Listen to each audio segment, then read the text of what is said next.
This is Industry Relations, a podcast that's at the intersection of real estate and technology from an insider's perspective, with Rob Hahn and Greg Robertson. Hi, everybody. This is Greg, and I wanted to give a quick shout out to our newest sponsor, CoreLogic. There has never been a time when it's been more crucial for real estate agents to demonstrate their value to their clients, and CoreLogic has all the tools for them to do so. One Home has generated over 17 million unique users who are exploring listing and neighborhood data. Their invitation-only client portal has also amassed 2.3 billion listing views, and their new photo AI search helps turn its clients' visual aspirations into reality. For agents on the go, there's MLS Touch, which is their top-rated real estate app in the App Store, which gives agents instant access to critical MLS data wherever they are, and also can be branded for collaboration as a client version. Next up is RealList. RealList gives agents expert level analysis of properties, which helps their clients make smarter decisions and also can help them with their lead generation efforts. All this is underpinned by Matrix, the industry's leading MLS system. Currently, CoreLogic is rolling out Matrix 12, which will have a brand new interface that works perfect for mobile and desktop. Lots of great stuff happening at CoreLogic.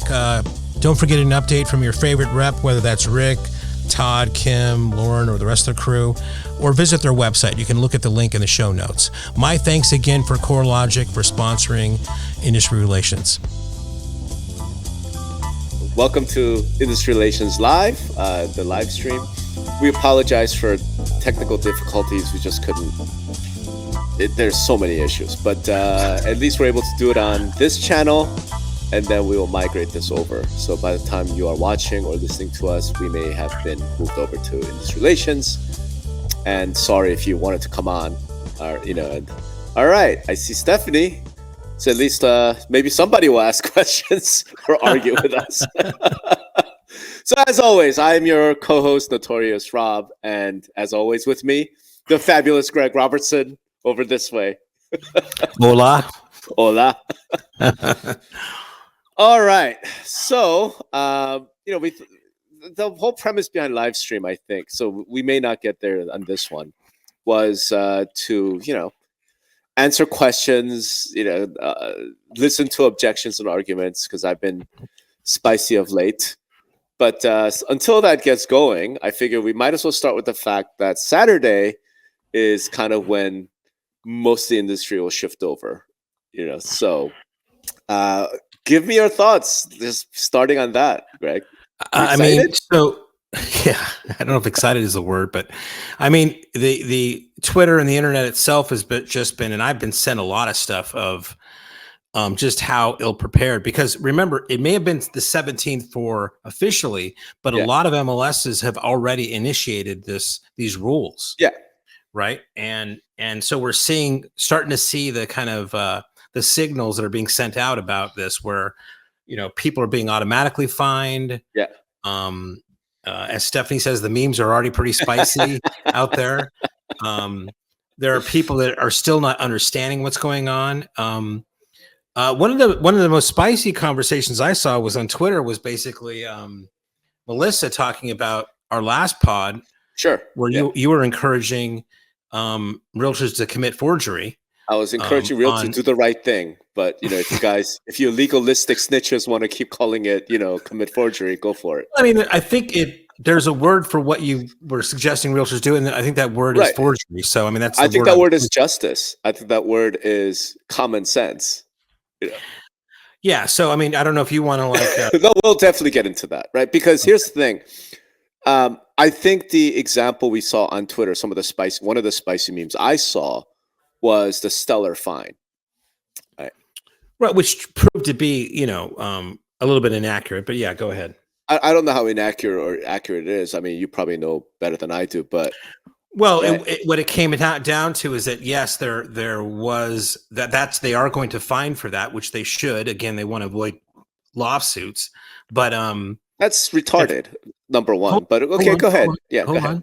Yeah. But what Stellar did say in another communication that the realtor, I guess, failed to read was the first 60 days of this, they're going to waive those things, right? But it did, I think what they did capture some attention, though, right? So I think Sure. So I think people are understanding, and I think this kind of blows away wrong kind of attention.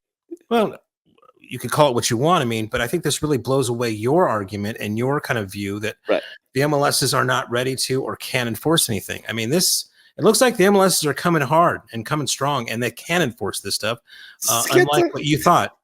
See, this is the problem with you lefties. You just like twist words. How does politics enter in doing the right thing? I mean, following rules. When does it become the left's position? Because you're all about following the rules, no matter what the rules are, right? Okay, twisting words around and misrepresentation. Twisting words around. I don't even know what. So think about it. What I said. There's something in there. The whole thing about the MLS enforcement was specifically around that whole showing agreement, buyer agreement before the showing. Of course, the MLS can enforce other things, right? That's not what the Stellar thing was, but yeah. The Stellar thing is just stupid, right? And look, Stellar folks, if you are, what do you mean stupid? The realtor is exactly going against what the settlement was. That is simply not true. That is simply not true. What the realtor put, it was in the private area, private comment of the MLS, of the MLS. That's right. Said, text me. Right. That's what it said. To find out the compensation. Correct. So what Stellar is throwing a fit about is because it said, text me for co-op compensation. You're not supposed to put anything about. If you said text me for concessions, would they have been fined? I have no idea. You know, and I know they wouldn't have been fined if it was text me for concessions, because that's what they want you to do. You know what? But here it is. What is the checkbox? I applaud those guys, because now people understand they should have said fucking concessions instead of commissions. Oh, because that makes such a huge difference. Well, I guess the meaning's the same, right? The meaning's the same. Yeah. No, I don't know. Compensation is. Think about this, Greg. Think about this. What was the listing agent trying to do when she put that into the comment? She was trying to get around the rules, is what she was. She was trying to get around the rules. Yeah. Really? So check the box that says seller will consider concessions. That's trying to get around the rules. Well, I mean, Stephanie says right here in the comments, and thank you for joining us, Stephanie. Right. Stephanie says concessions are not the same as compensation, Rob. No, of course not. My point is, what is this listing agent trying to do? You think the listing agent is really trying to get around the rules? Come on. The listing agent is trying to say, listen, buyer agents, we're all confused. You want to get paid. You text me, and I'll let you know how that goes. The MLS is trying to make this a third rail. That's number one. Wait, that's number one. Number two, Stella should probably talk to attorneys for some more, because we addressed this, right? What the MLS prohibited from doing is posting offers of compensation, right? When who was it? What do you call when you say call me to find out what the compensation is on this? That's not posting a compensation. Well, it's the same neighborhood. It's the same in the it's the same neighborhood. It's not posting of compensation. Okay. My point is, a Stellar could have just ignored this, and no one's going to sue them. They're not liable for anything. It's utter horseshit. So this is Stellar. Good thing is that they did ignore this. They did ignore this because they're not fining her. They did ignore this because they're not fining her. So I mean, they did exactly what you told them to do. But here's the thing. This then goes right into my point, right? Which is, so that was around offers of compensation. Okay. Right. Fine. And Colton says, posted there is again, if you guys want to get legalistic about it, because that's what you want to do. It's not legalistic. It's the definition of a word. It's not legalese. It's a word. It's a definition. People are confused. So if she had said, text me for concessions, that would have been fine. Text me for compensation, all of a sudden $500 fine, right? The agent meant the same thing. It wasn't fined, but agent meant the same thing. Right. So this is what I'm talking about, the legalistic, not the substance, just you use this word instead of this word, so therefore you get $500. That's just ridiculous, in my opinion. But what this does lead to, though, is what I talked about unenforceable was the snitch situation you brought up. Right? I went and showed this house. Yeah. Okay. I did not have a showing agreement signed beforehand. How is anyone going to find it? How's the MLS supposed to enforce that timing of a ridiculous showing agreement that we both agreed? They totally can enforce it. They are going to enforce it. How? Well, again. Right, let's walk through it. Let's walk through the steps once again. Absolutely. You ready? Yeah. Yeah. Two ways, right? Number one, a buyer could go be talking to multiple agents, go to That's one right. agent and go, That's right. I want to see the house. And That's they right. say, sure, you have to sign the showing agreement. It says, well, Right. the last agent didn't. I have That's to do right. this. Well, who was that? Well, that was Janet. That's right. Oh, okay. And you know, Brenda, that Right. agent, Snitches goes to Janet. MLS and says, exactly. That's right. And then what you wanted to do was the MLS then says, boom, here's a $5,000 fine. No. I'm saying then the MLS could reach out to Janet and say, hey, Janet, it was Right. come to our attention that you're doing showings without an agreement. Right. We have a complaint here with this buyer. Can you please send us, Right. you know, the showing agreement it had, or else there might be a fine here. That's right. So in that, so perfectly easy to do. Easy. So the easy. number of steps have to happen. Number one, this buyer has to refuse to sign the agreement before or after. Correct. Right? Okay. And then that buyer has to end up with Brenda. Yep. Say the last one didn't make me sign. Yep. And then Brenda has to snitch. Well, yeah, Brenda is going to, rightfully so. Brenda wants to do the right thing. Why is it that I have to? She has to do the right thing, and other agents don't. So okay, so yeah. I don't think that's the right thing, but fine. If you say that's doing the right thing, Brenda has to snitch, right? Okay. Well, I mean, you can use the word snitch if you want to make it some sort of. You're the one who used the word snitch, man, in our original podcast. No, I don't So remember. First of all, let's at least be acknowledging the fact that agents don't snitch each other out for MLS violations. They do all the time. What are you talking about? Oh, they do not. Dude. They do not. Ethics violations do not get filed all the time. They get filed once in a while. Dude, I hope. I've spoken to agents like from MLS's. Dude, agents have told me to my face, like, this other agent I was working on violated code of ethics and did this, then, but I didn't want to get involved. And then I didn't want to go to an ethics hearing. I just forget it. And I just put in my notebook that other agent, unethical, be careful doing business with them in the future. I think you would be shocked at how many violations are put on by other agents. No, I'm saying, of course it is, but I'm saying it's a small minority of the times where they could have reported. The majority of the time when there's a violation, the agents do not snitch out the other agent. That's what I'm claiming. Yeah. And I think I'm 100% right about that, right? In the comments, you all tell me, right?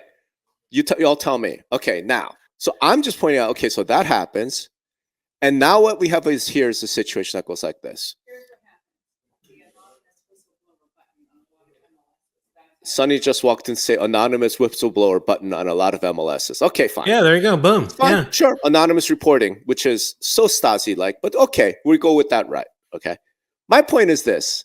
In that scenario, what have you done? Who have you harmed? I'm saying, to me, at that point, you know what? You've harmed somebody who's trying to do the right thing. Who have you harmed? You've harmed the other agents that are trying to follow the rules. That's who you've harmed. The rules are ridiculous. Why should I? I mean, a lot of people dealt with their whole lives is like, you try to be, follow the rules. They've been put out there. All of us that are trying to do the right thing, and then these other wanton agents are just doing whatever they want. Why should everybody?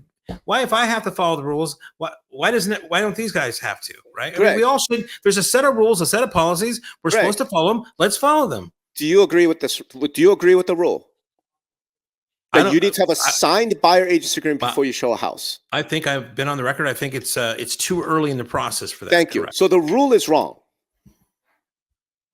Again, I don't make the rules. I didn't ask whether you make the rules. I'm asking you. I feel the rule is wrong. I feel the rule is wrong. Correct. The rule is wrong. And the rule, as we both agreed on before we got into the forgery conversation, was it should be before you submit an offer. We both agreed on that. No, I mean, there's a lot of probably laws and other things that I don't agree with, but I mean, I agree. Yeah, you don't agree with the 55 miles per hour speed limit. My point is, you and I both agreed the rule was wrong, right? Yeah. Okay. So the difference here is you are saying it doesn't matter if the rule is wrong, just follow it. And doing the right thing means following the wrong rule. I do not. I'm saying the right thing to do is doing the right thing for your client. And if the rule happens to be wrong, violate the fucking rule and pay the price. And this is the other thing. People are like, you're allowing. I'm not allowing shit. If you get caught, you pay the price.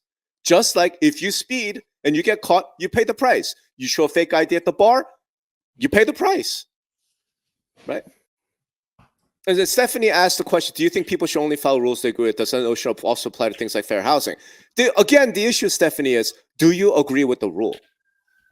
Do you?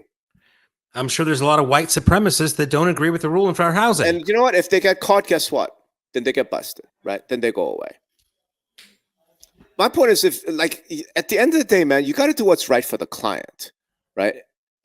Not be so this legalistic rules thing. And then what I'm having problem with, that's what it is. What I'm having problem is you've agreed that the rule is wrong, and yet you're saying the right thing to do is follow the wrong rule. No, here's the right thing to do is try to work through normal channels of getting that rule changed, not forge documents in the meantime.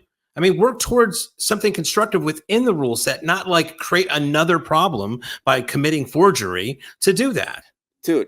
I mean, I don't know what I can't believe you're actually telling realtors. Okay, so let me ask. Committing forgery is a way of handling this. Greg, so there used to be that it was against the code of ethics to show houses in certain neighborhoods to black people. That was an actual rule. Yeah. Okay. Would you advise agents to follow that rule? No. Why not? It's the rule. Shouldn't you work within the system to, with the rule? Tell the black family, sorry, this neighborhood's really not for people like you. Like, why shouldn't you follow that rule?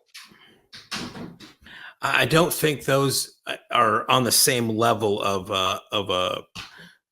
what you're talking about here. Something is a moral, versus a. You're saying all rules, even if they're wrong, the right thing to do is to follow it or work within the rules. Then you have to tell them you can't show this house to black couples. I'm objective. I'm like, no, you got to go to justice, man. You got to go to what's right for the client, right? And if that means you violate the rule, yeah, you violate the rule. And Colton, it's you asked that question. Yeah, what agent's supposed to do is simply rebel against the rule and pay the price when you get caught, right? And that's the piece that was like, I'm not saying like we should just allow people. You violate the rule, you get caught, you pay the price. And again, people make it seem like we don't do this every single day. Every single one of us does this every single day. We violate the speed limit. I don't think a lot of people commit forgery every day. No. So you're making like, forgery. You keep bringing up the forgery word. We're talking about a fake ID. I keep bringing it up because that's what this is. It's forgery. You're saying this. I have this agreement that said, fine. Who's been harmed? By this forgery, who's been harmed? Has the buyer been harmed in some fashion? You always throw up these air quotes and everything else. Okay. Yeah. Can we just agree that the agent is committing forgery? Can you agree with that? Sure. What's the definition of forgery, right? Signing something somebody else for somebody else. Sure. Right. That's okay. right. So that's right. Okay. I just want to make sure that's right. You keep on saying it's legalese, it's whatever else. Fake what they are doing, forgeries. They are committing forgery fake by doing IDs or forgeries. I didn't ask that question. Okay, so I'm just saying. You're deflecting it to the. No, we're both agreed. I agree. Agents committing forgery. College students are committing forgery. I don't know what the college students. I mean, why you bring that up all the time? They're claiming this document, right? Sign somebody else's name. That's forgery. Yes. We're not talking about forging somebody's signature on a bank document, right? We're not talking about forging a check. It is an agreement. Forgery, right? It is an agreement. Right. It is agreement between a person that's supposed to have the fiduciary responsibility of that person. Oh my! And the agreement's impact is what? What is again? I mean, what is if you're saying that we can decide what agreements can be forged and what agreements cannot be forged? I don't agree with that. Of course you don't, because you just won't follow the rules. But what does the agreement actually say? Well, these Turing agreements can be freaking different in every city, state, and municipality for sure. But if the Turing agreement literally says you've hired me to show you this house, at the end of it, the contract is over. You owe me nothing. I'm going to do this. Well, I mean, is that where maybe people should be investing their time in creating such a flexible Turing agreement that nobody would ever have a problem signing it instead of committing forgery? That's not. Maybe we should be focusing the discussion on that. But here's the thing. Remember the context of a conversation. This was because of a agent in Houston could not get 5 of their leads sign a free Turing agreement. Right? No, that's been one example for sure. That was the example. No, that's what we were discussing when all this popped up. My point is, okay, in that scenario, is it really in the buyer's best interest to say, well, sorry, then I can't show you this house? Or is it in their best interest to show them the damn house? Yeah. I mean, what I get, the concern is like you have a lot of people that they understand what the rules are. They want to understand what the policy is. And like, they're going to say, you know what, I'm sorry, because I'm a member of this organization and I've agreed to follow these rules. I cannot do that. Right. Right. And they go to the next guy. He says the same thing. He goes to the next guy. They say the same thing. And then they find some agent that is just not going to do that and say, Right. who cares about all them? Who cares? Whatever. I'll just sign it. Don't worry about it. I mean, it's just not fair to the rest of the people that are trying to work within the system, work within what they've committed to by being a part of this organization. Okay. And it's not in my view, it's just not a good way of solving this problem. Look, I think the only relevant, and I respect Colton's point here, is like, this is not useful. They're just trying to figure it out. Look, this is relevant, so I'll try to make it why I think it's really relevant. We're about to go through some serious confusion periods, right? And again, you and I could have a lot of fun arguing this forgery point or whatever, but the fact of the matter is there's going to be a shit ton of confusion, okay? I think the two approaches that people are going to take is either the substantive approach, which is what I'm advocating for, or the legalistic formal approach, which is what I think a lot of folks are going to because it's easier. Here's what I mean by the substantive approach. What is it that these settlements, these reforms are supposed to try to do? Like, what's the goal we're trying to get to here, right? And again, maybe different people have different opinions. This is my interpretation of what these goals are trying to get to. They're trying to eliminate steering, right? Where buyer agents are like, oh, we're not going to go see this house because it doesn't pay enough, right? We're trying to eliminate that. We're also trying to have it where the buyer, before the buyer agent can make any money, they have to have some conversation with the buyer saying, here's what I'm going to do for you. Here's how I get paid. Right. Here's about how much I'm going to make from this deal. Okay. At the end of the day, like, what we're trying to achieve is eliminate the previous system where the consumer had no idea and buyer agents are like, my services are free. You should just, use me. Let me show you this house. The minute I show this house, I have procuring costs and now I'm owed 3% or whatever. We're trying to eliminate that and say, look, hey, buyer agents, go talk to your buyers, make sure they want to hire you, make sure they understand what you're going to do for them. And you can sort of explain, here's how I get paid, here's how much I'm going to make. Okay. That, like, the substance of all these reforms is that coupled with let's eliminate steering. Right. So what Ed Zorn at the end of the day, like he kept saying is just put it in the offer. Just put it in the offer. Right. That's kind of what we're trying to get to here. Right. That's the substance of it. What we agreed on and what I think everyone should look at is whatever rule, whatever approach, whatever form you're going to use, does it advance that goal? If it does, go with it. Right. If not, then I'm saying I think you got to find a way around it or ignore it. Right. Because what you have to do at the end of the day is what's right for the client. Right. Not what's right for you, not what's covering your ass, not what's right for the MLS. You got to do what's right for the client. If you do that, what I've been suggesting is everything will work out. If on the other hand, you go take the other approach, like it's not about the substance, it's about the formal. So the word compensation versus concession, that's the issue. So we're going to punish on this word versus that word. Like, that's not going to advance the substance of this. Like, who is that helping? Is that improving our industry? I'm arguing it doesn't. Let me offer a tweak to your solution here of forgery, right? Because you're saying if they get caught, pay the fine, right? What's that? That's what you're saying. If you're saying if they get caught, you pay the fine. Okay, so let's eliminate something here that I think will bridge the gap here that I just thought of, right? So, agent has a buyer come in here. The buyer says, the agent said to the buyer, "Listen, I need to sign this to show you the house." They refuse to sign. Okay, well, I'll show you the house anyway. They show the house anyway, right? The agent, now that new buyer goes to the next agent, right? Yep. And next agent's asking to sign something, says, I'm not signing anything. The other agent didn't have me sign anything, right? The agent then turns that into snitches, as we've been saying, right? I think so. So when that agent gets a communication from the MLS, they say to the MLS, no, I didn't have him sign anything. Right. Here's my fine. Okay, now what's missing from that is you were saying before, just sign the thing and send it in. Okay. Mhm. If you're saying that they should just fess up and pay that fine, then let's take out from what you're saying. Let's not have them forge anything. Just say, you caught me. Sure. How about that? Sure. Because I think that's going to accomplish what you're saying without having to commit forgery. Sure. Fine. I mean, Yeah, obviously, fine. my thing is, that's fine.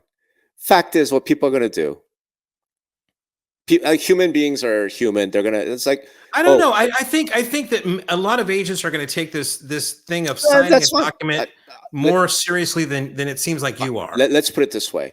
It would be honorable if they say, you're right, here's my fine. Yes. Or I refuse to pay this fine because this is unjust and I will take you to court. Either They way, can do whatever that, you want to do. without committing forgery. Whatever Is you what want to do. I'm getting at. Sure. Yeah. And just like All right. you shouldn't use fake IDs to get into bars, people are going to do it. I'm just pointing out people are going to do it. And here's the thing, I'm not going to condemn them. I'm just not, right? Like, you don't want to pay this fine for a rule that you don't find, agreeable, and you decide you're going to do whatever, and up to forgery. Here's the forgery. Literally, you just like produce a form and there's like a DocuSign, whatever, made up signature at the bottom, right? Yeah, forgery. Yeah. It's forgery. Yeah. And if you get caught for that, right, and then you get to go talk to the district attorney's office, then you're going to have to deal with that. I mean, there's probably There's a no couple allow. of things there. There might be. I mean, you could imagine MLS rules would have, or maybe it's even bigger than that. Maybe there's rules against forgery that could go beyond the MLS, right? Right, Could that's be what I go to said. the Right. state, whatever. So That's right. you're putting, Right.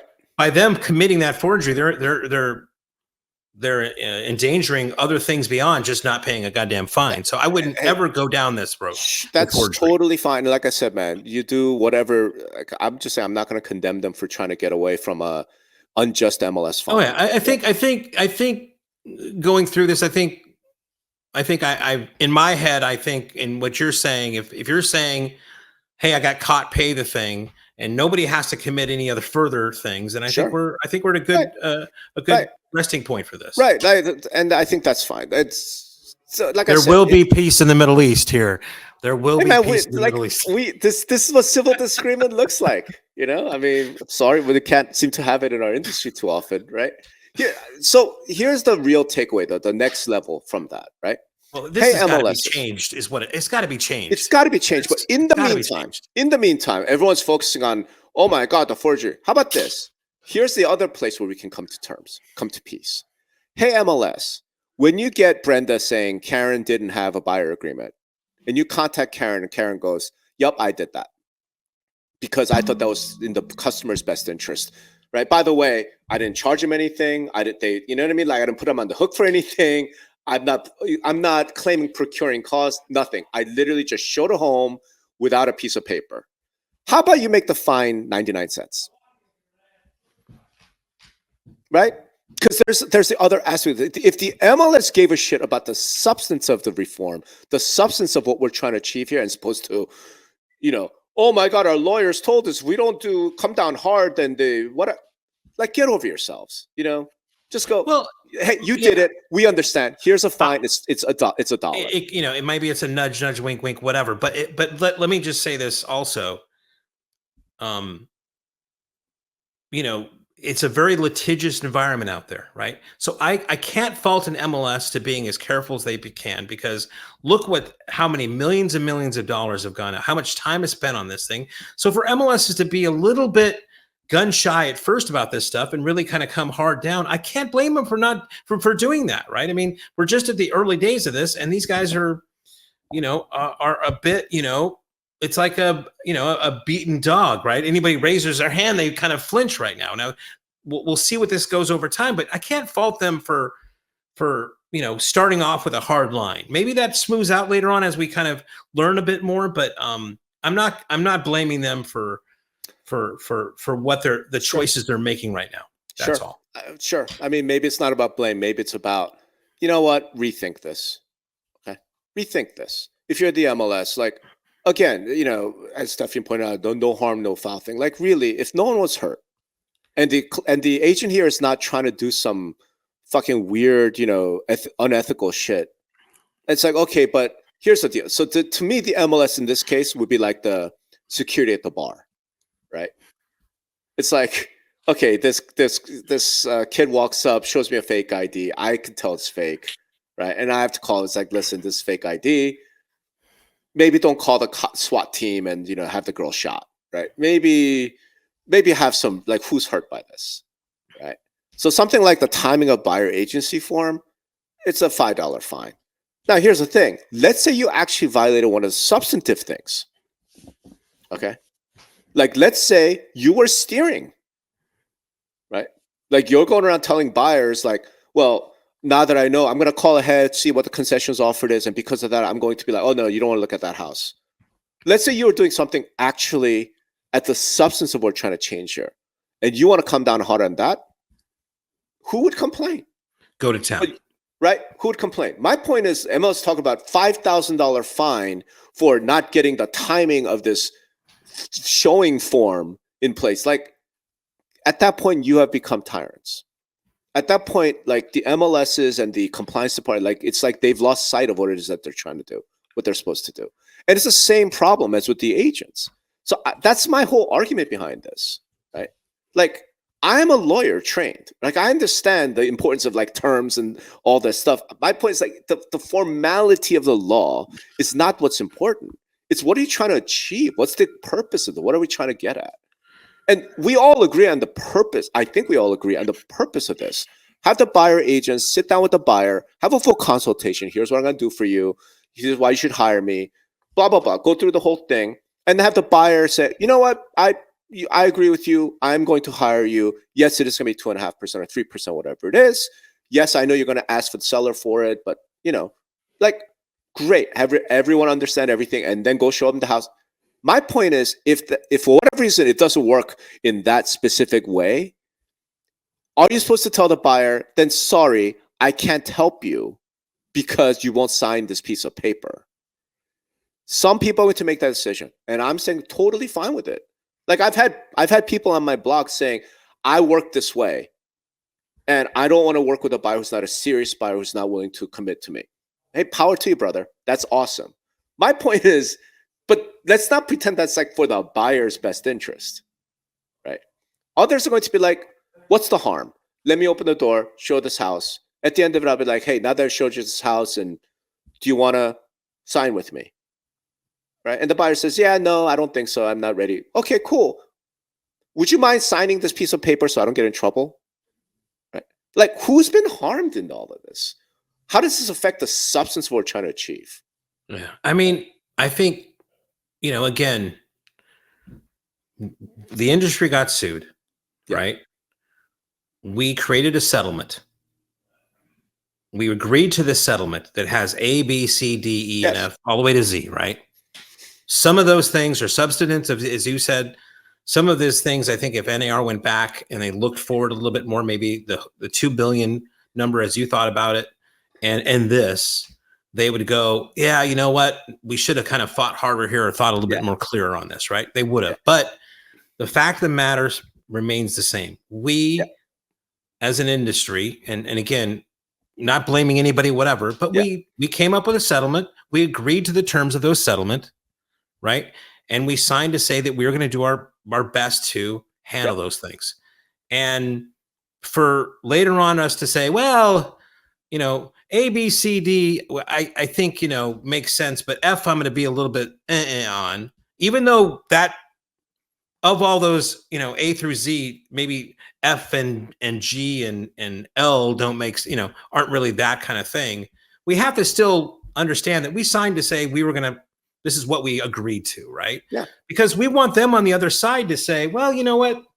We really said, X, but we really meant Y. I mean, it's a thing there. I understand what you're saying. I understand. And I agree with what a lot of these things are, but you know what? The ship has sailed and we signed that agreement, and we've got to somehow, and that's why I talked to you ahead of time, in a previous podcast, like, how do we go back and say, you know what? Hey, we're doing this and this, now that we've been practiced, this and this doesn't really make sense. Can we get an amendment to this agreement? Can the attorneys do that? What's the process of that happening? They go and say, agree, and then go to the court and say, hey, we need you to modify your order. Yeah, yeah. So let's hope something, and if anything, is all Right. this kind of dissertation and punditry has happened, that they can go back and really look at the timing of when this I when do this want kind to of point agreement has this. to be signed. I do want to highlight this comment from Stephanie. Right, the no harm, no foul thing makes sense, except that people are being public about looking for workarounds in, as Greg put it, a litigious environment. I think it's a really great point.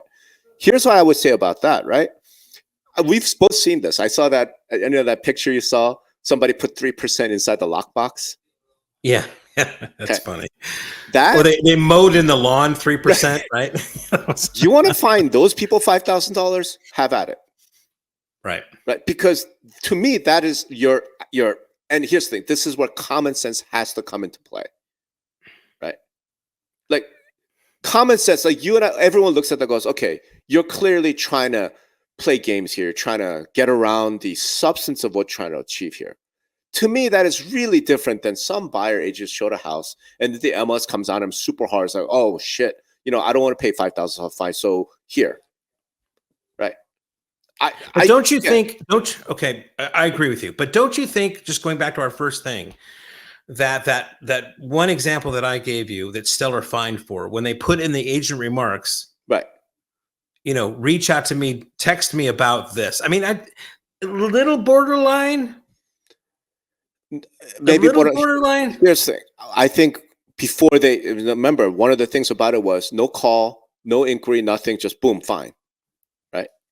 Now, what we didn't know is that they were just suspending it, right? So maybe Yeah. it's like but obviously the thing to do is try and figure out, was this an agent just trying to get around, like trying to be an asshole?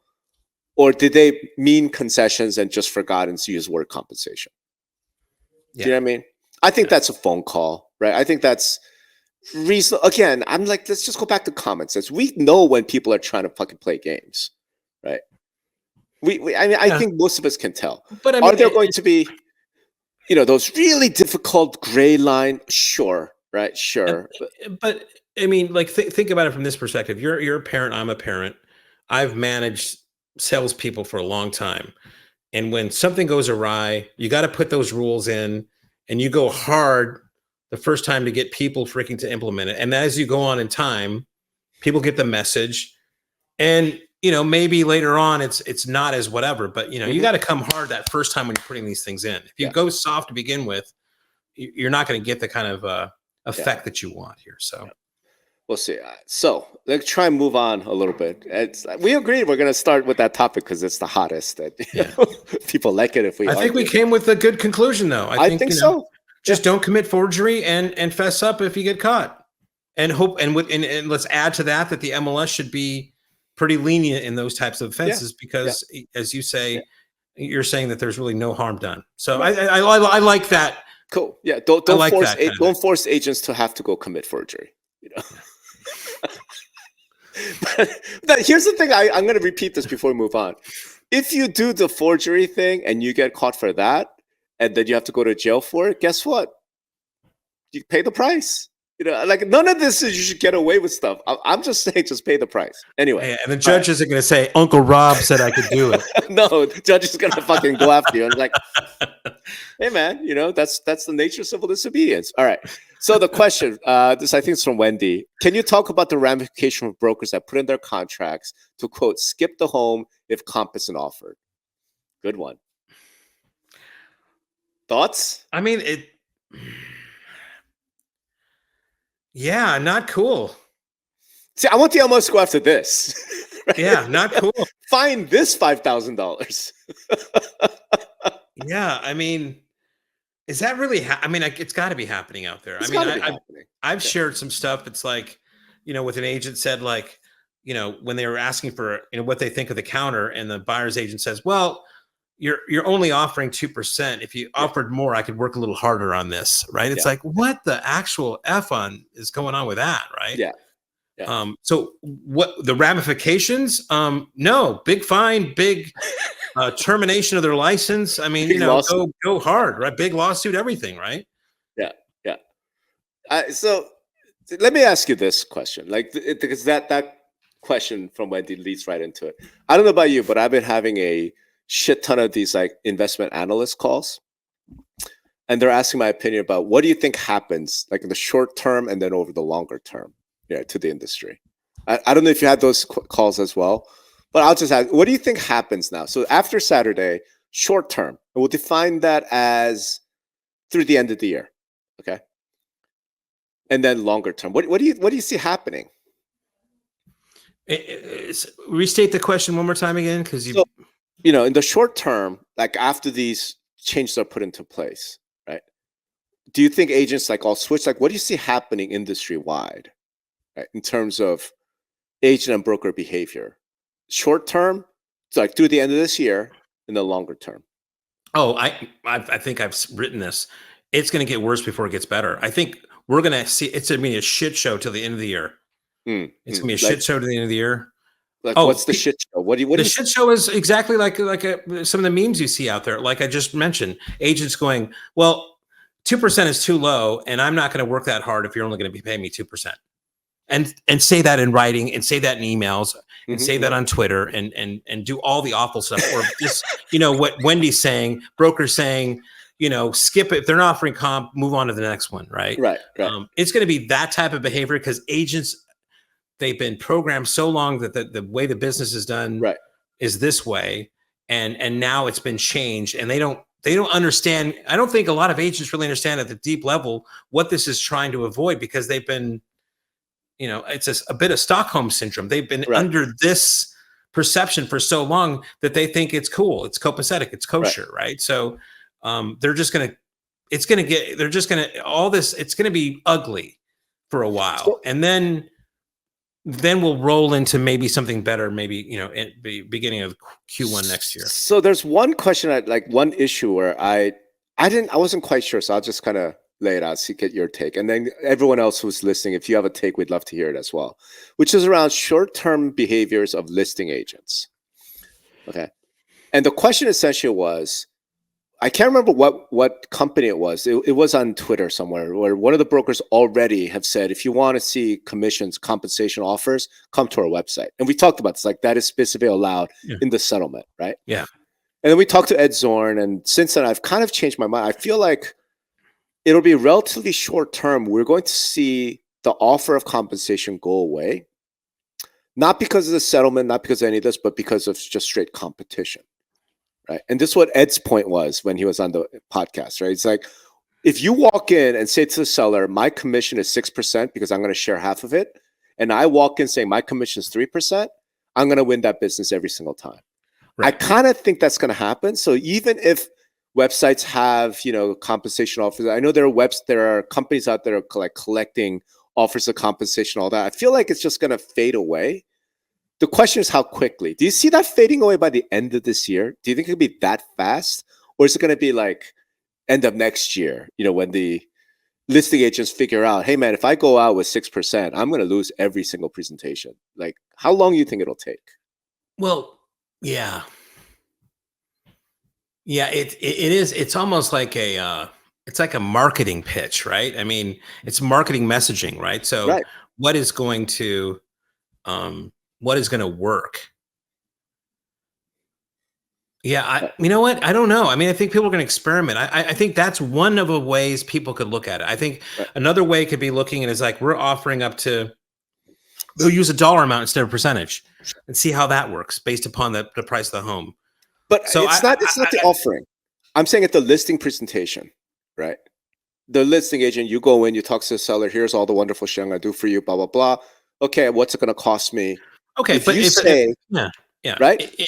Right. So if I'm an agent doing that, it's really you're pitching the net sheet, right? If you go in and you say, I'm going to be offering 6% because all this is going to happen, and it's all going to be built in before, so you're going to know that. And then another person comes in and says, I'm going to be offering 3%. And then you ask, because you've talked to the other agent, well, does it include this and that? Oh, no, it doesn't. Right. That'll be on, so it is a bit of messaging, and like the agents that can demonstrate and fully make people understand what that 6% means versus what really the 3% means. Right. I think it'll be okay. So it's a messaging marketing thing more than anything else. So does that mean we think that listing agent commission will either, because it's one of two things, right? It's either going to go to half or it's going to remain about steady. and compensation offered. In other words, what the listing agent is going to make is the same, right? They're going to make the 2.5% either way.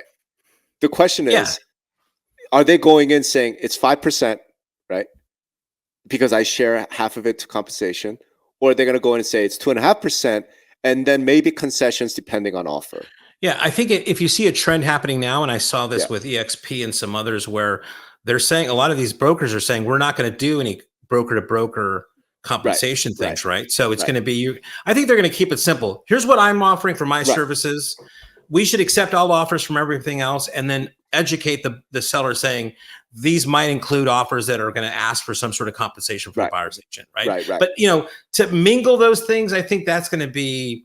I think we're going to get rid of that quicker than, just to put it back in your frame of your question. I think that's going to be gotten rid of quicker than later, because I think it's going to be focus on what you're doing and not try to kind of mingle things up together. Because I don't think brokers want that to happen. Yeah. That's a big change, man.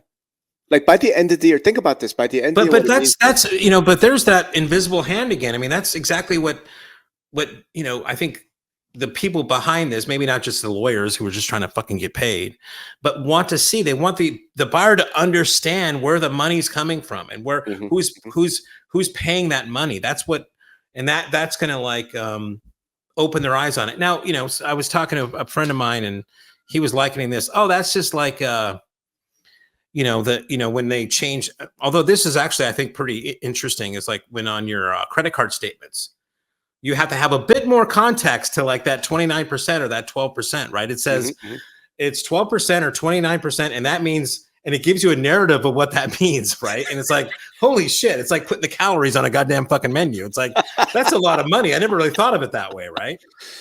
Now, does that really change consumer behavior? You can make an argument about that, right? But it is in the same vein of this type of giving transparency to actually what's being charged, right? So that's the spirit of it, at least.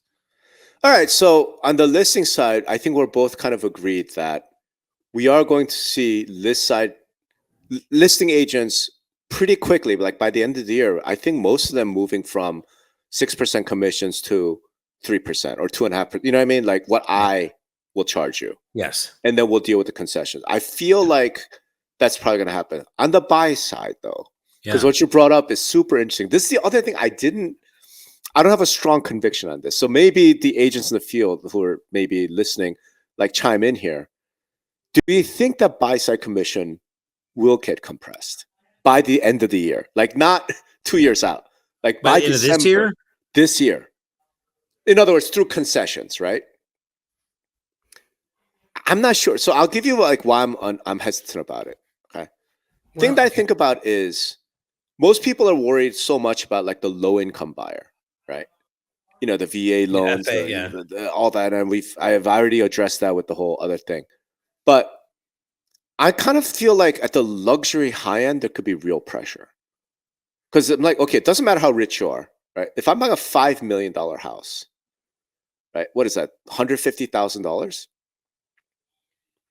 I'm going to be looking at this buyer agent, and the buyer agent could be the greatest buyer agent that ever lived, right? I'm going to be looking at them going like, really, dude? You're going to make $150,000? Like, what exactly are you going to do for me where you're going to make $150,000? Don't you think? Well, am I crazy about that? Yes and no. I mean, again, this is look at it on the side. It's a large transaction. Yep. Right. It is. It's a large transaction for them. Right. So the fact that you're trading in 5, 10, 15, 20 million dollars, the consequences of something going bad and what that means because of the money you're talking, 5, 10, 20 million dollars, is an order of magnitude, right? And a percentage of that to ensure that transaction goes smoothly, or you get what you want, or as much as you want. A lot of people in that high end thing, again, I think with a lot of high end people, it's about time. It's about, they want to just make sure, listen, motherfucker, just get it done and make sure there's no problems. And they're willing to pay extra for that, right? I mean, they're not the value kind of guy. Now, no, I agree. Hold on. And I think already, this is already built in. Those guys that are right now paying that stuff, I hate saying this because I think the industry has said this too much, but commissions have always been negotiable, right? And if you're a highfalutin, high negotiating person, you are already making those arguments before because you could, right? Listen, I'm not paying anything. I'm not paying this. I mean, those guys have been doing that for a long time already, right? So, does this maybe make it easier or like it's more exposed for people to do that? Sure, but I don't know if it's going to make that big of a difference on the high end. My Okay. opinion. Yeah, Yeah. and I don't really have a reference. It just makes me think, Yeah. like there's a number, like, yeah, maybe those guys are going to care. It's like, okay, whatever, 30, 40 grand, like who cares? Right. It's not that big a deal for me. And to your point, it's about time. It's about, just make my life easier, make this transaction happen. But I think even those guys, even the rich have to look at and go, time out. Like 150 grand. You know what I mean? Yeah. Like, I mean, some of these, look at the two. I mean, I'm in Newport Beach. Look at the $2 million listings. What the fuck does that add up to? I mean, it's crazy. right. So it makes me kind of wonder, that's all. I have no answer to that. I'd love to kind of, and I guess we're going to find out, in the next Yeah. few months, right? What the high-end luxury agents are, what are they seeing? Are the buyers pushing back at all? Are they saying, okay, cool, like, fine, you're this amazing agent. Tell me what exactly you're going to be doing to make I know. $250,000 from this one deal.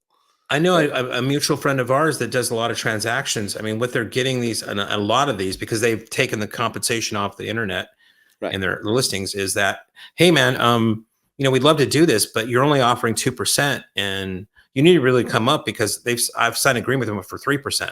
Right. It's like they're like going back to them like, hey man, that's not my problem. Right. I mean, I don't know, what do you think why do you think that's my problem? Right. So that's something you're going to have to deal with, not me. Right. Right. So there's going to be, I think, little sympathy that's going to happen out there. So again, if homes are moving as fast as they are because of the low inventory. Now, here's a really interesting question is like, what if and I don't know how this happens, but what if it flips? Okay.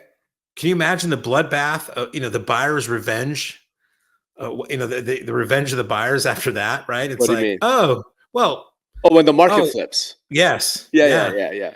Oh man, that's going to be hilarious. Ooh, yeah. What's the concession exactly? Yeah, exactly. My client's looking for a Lamborghini. All right. You're going to leave this in the garage, right? Yeah.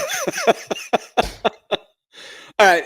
We only have 10 minutes left. Let's try and wrap up with this. In your opinion, what do you think will be the number one most find activity in the next 90 days? Oh, I know. I'm pretty solid that it's going to be agents trying to be clever about putting in the compensation in their communications, like the Stellar type of thing. Yeah. Okay. Yeah. Well, a little bit. I think even more brazen than the Stellar thing. Yeah. Yeah. I think they're all gonna play games for a while. Yeah. I can't wait to see the 3%. Oh, the memes are gonna, as Stephanie says, the memes are even gonna get better, right? Oh yeah, it's gonna be amazing. All right. I'm thinking, yeah, I kind of feel like it's gonna be that. I could see. Before, could we just pivot a little bit to the Michigan oh, that's right, conversation? That's right. Yeah. We got 10 minutes here. The what I call it, the ray gun of lawsuits. Yeah. What do you want to talk about? I mean, it's a terrible lawsuit. It should get thrown out of court like immediately. I feel like that lawyer should say that face some consequences. It's written awful, right? It's really, really bad. Like we're talking like failure to do basic research. We're talking, ignorance of like what NAR rules actually are. It's embarrassing. Let's put it that way. So to me, it's like it will get thrown out as far as NAR is concerned instantly. Because literally in the complaint says, although NAR allows non-members to join. I'm like, well, if NAR allows non-members to join, why are you suing them? Right? Like, you know what it reminded me of? It reminded me of when we were at Inman and we saw JFK talk. Yeah, RFK. And RFK. It would have been a neat trick for JFK to talk. Yeah, sorry. Yeah. Sorry. And he talked about housing agenda and what is happening. And he cited that companies like Blackstone were responsible for buying 33% of all the housing inventory, and you put a stop to that. It's like, Right. that is such it's so a meme in itself when it's really closer to less than 2%.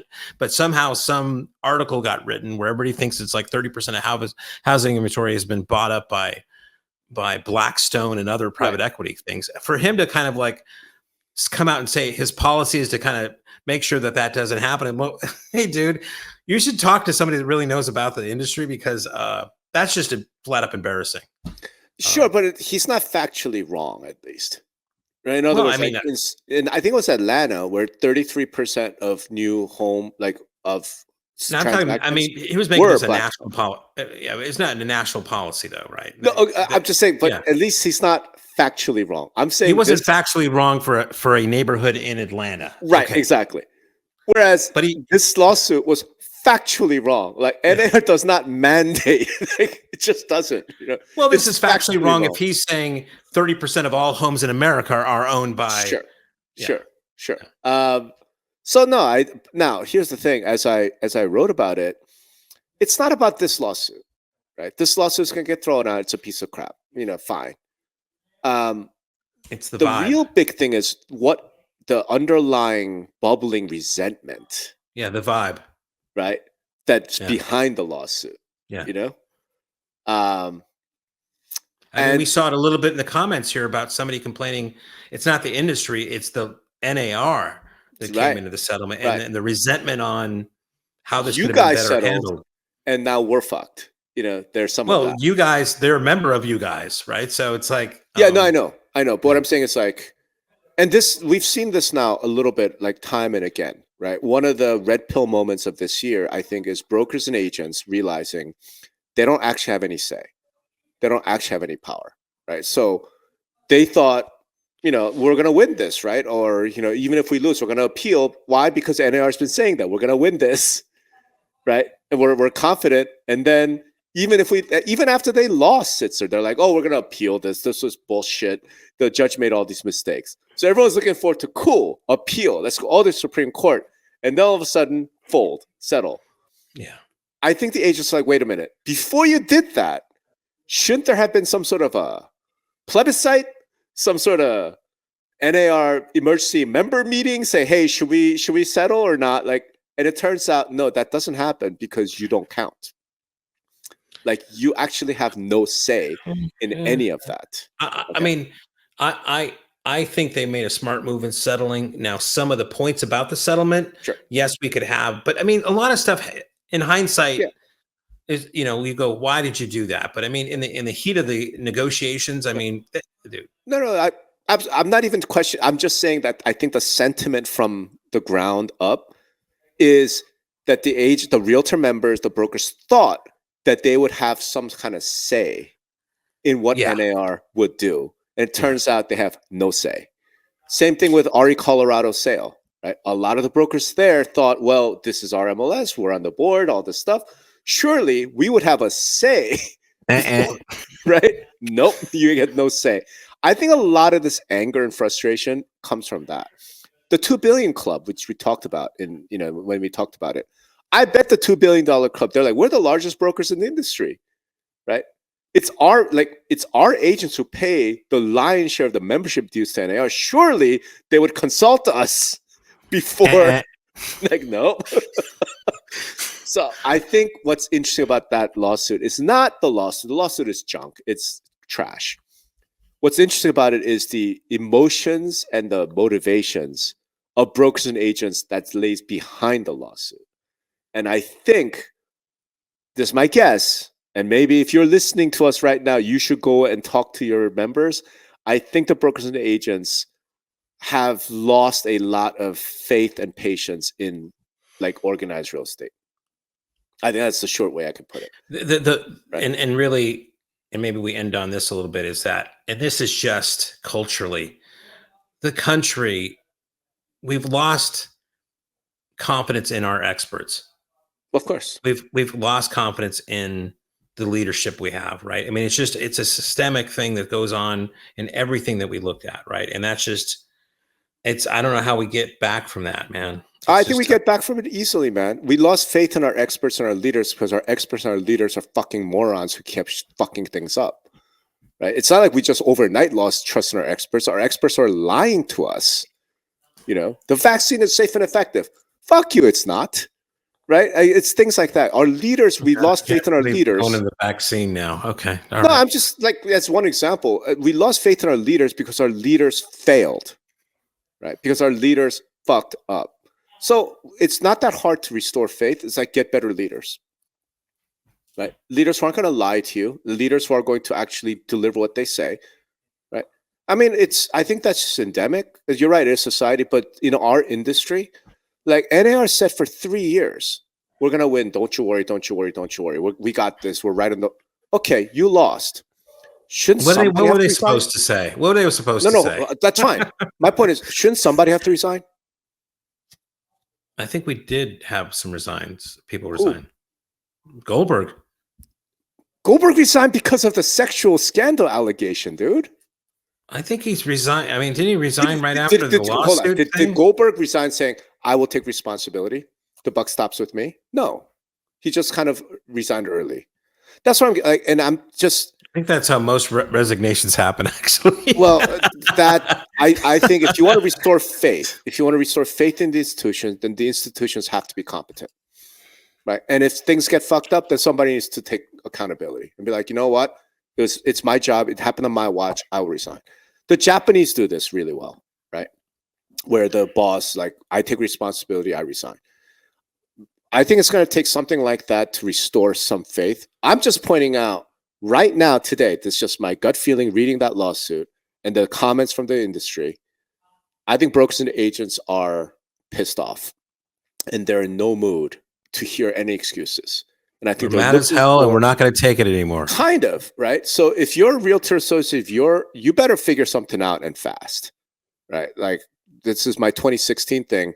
The time's coming when you're going to be forced to run without the MLS. Well, that time is here. You better figure something out and figure it out really, really fast. Right? That's the takeaway. It's not this lawsuit. I don't think local associations or MLS are too worried that their broker's going to get together and start suing them for something.